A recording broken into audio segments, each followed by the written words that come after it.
Assalamualaikum warahmatullahi wabarakatuh.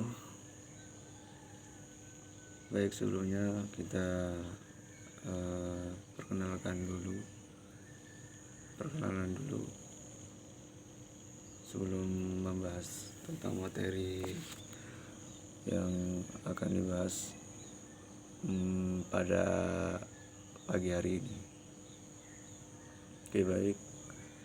Perkenalkan, nama saya Zaka Kabar Taqwa dari Prodi SPI Sejarah Peradaban Islam, angkatan 2018.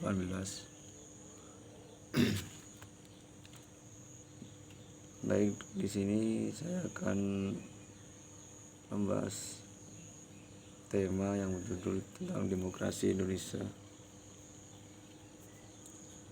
Sebelumnya kita tahu bahwasanya Indonesia telah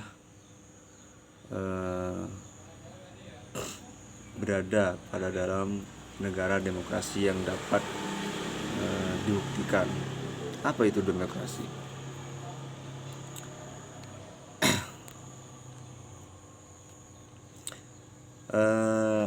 Demokrasi sendiri adalah bentuk pemerintahan di mana semua warganya memiliki hak yang sama untuk mengambil keputusan.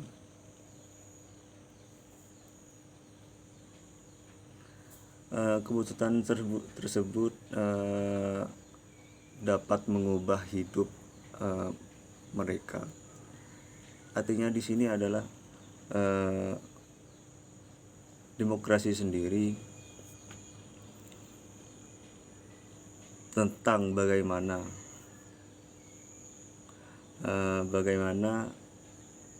masyarakatnya bisa mempunyai hak sendiri tentang apa yang dilakukan oleh masyarakat di Indonesia.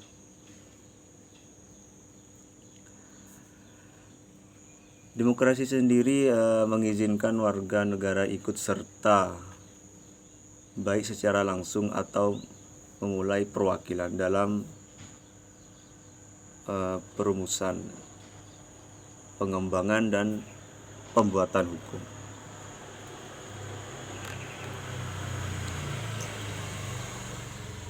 Lantas, apakah Indonesia sudah memenuhi kriteria tersebut? Baik. Di sini Indonesia adalah negara yang demokrasi yang bisa dapat dibuktikan dari sudut pandang normatif dan empirik. Apa normatif tersebut? Dan empirik apa? Demokrasi normatif adalah demokrasi yang secara ideal hendak dilakukan oleh sebagian negara. Dan demokrasi empirik adalah demokrasi yang perwujudannya telah ada pada dunia politik praktis. Itu perbedaan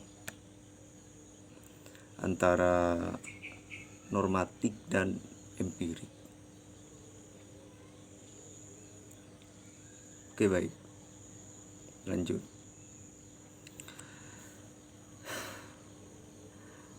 Indonesia adalah negara demokrasi, bisa dilihat ya pada sejarahnya bahwasanya Indonesia pemerintahan masa revolusi kemerdekaan Indonesia pada tahun 1945 sampai 49 dan pemerintahan parlementer tahun 1949 sampai 1959.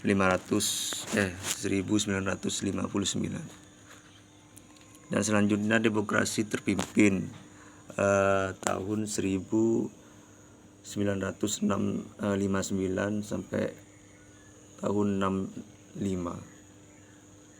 Dan selanjutnya pemerintahan Orde Baru dilanjut tahun 1965 sampai 1998.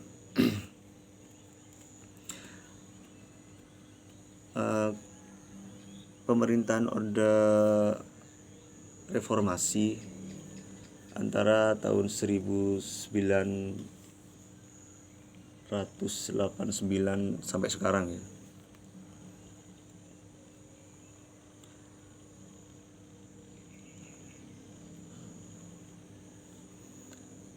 Berikut pelaksanaan demokrasi Indonesia pada masa reformasi.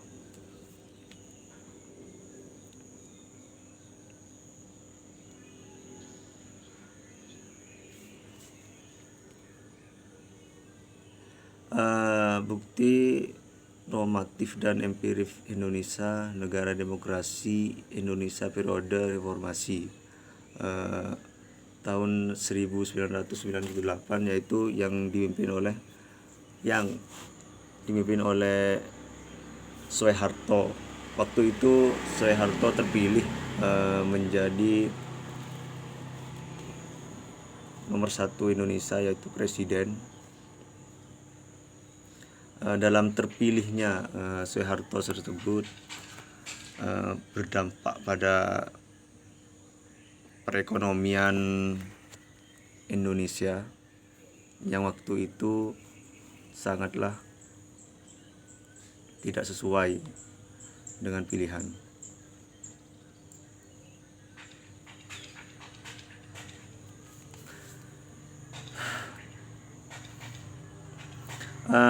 Setelah itu Soeharto terpilih menjadi presiden kembali pada sidang umum MPR pada Maret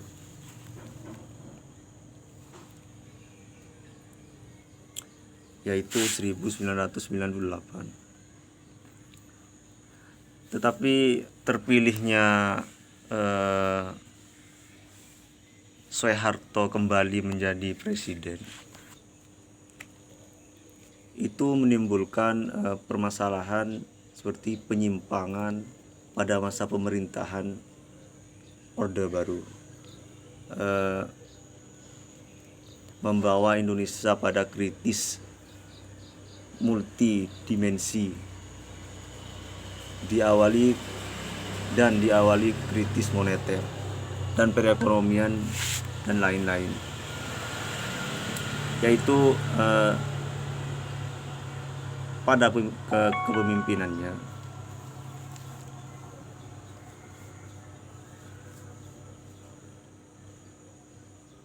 tidak reda pada permasalahan tersebut, terus berlanjut.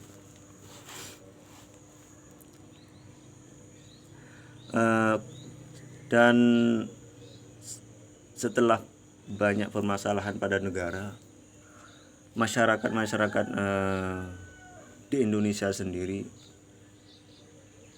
kecil untuk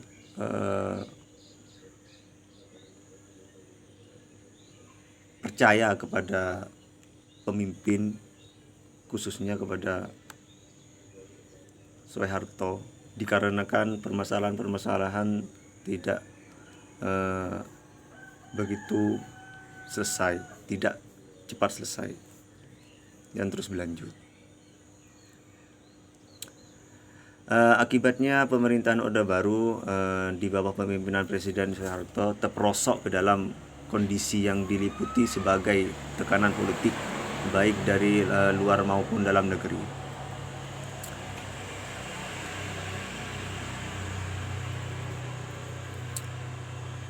Secara terbuka meminta Soeharto mundur. Waktu itu pada tahun 1990-an, mahasiswa turun ke jalan untuk melengsarkan Presiden Soeharto dikarenakan kepemimpinannya tidak sesuai dengan apa yang dijanjikan. Mahasiswa pada tahun itu turun ke jalan sekitar 15.000 mahasiswa mengambil alih gedung MPR dan MPR. Akibatnya politik nasional praktis lumpuh total. Namun di balik semua itu, dalam pemerintahan Presiden Soeharto seperti tidak kapok atau pengen untuk menyelamatkan kepresidennya dalam kursi penguasaan di Indonesia, tetapi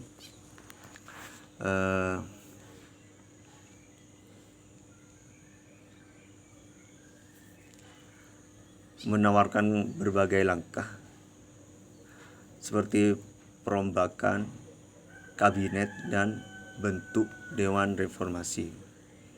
Tetapi pada akhirnya Presiden Soeharto tidak punya pilihan lain kecuali mundur dari jabatannya pada waktu itu. Presiden Soeharto pada 21 Mei 1998 di Istana Merdeka menyatakan berhenti dan mundur untuk menjadi Presiden RI di nomor 1 pada tahun 98 dan digantikan oleh B.J. Habibie yang langsung disumpah dan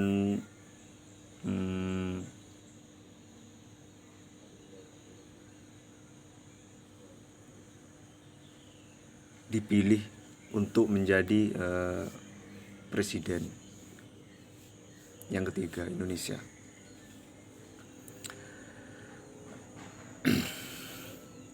Kepemimpinan Indonesia segera beralih dari Soeharto ke Haji Habibie. Hal ini merupakan jalan baru demi terbukanya proses demokrasi di Indonesia.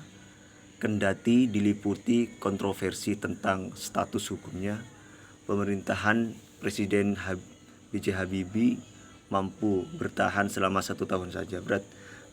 Dulu itu sejarahnya kepemimpinan setelah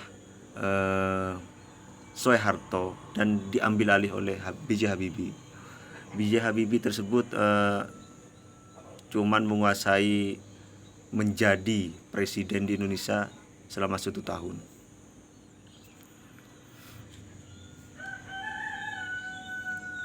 Kita bisa disimpulkan di sini bahwasanya Indonesia telah menjadi negara yang demokrasi, yang bisa dilihat dari penjelasan tadi.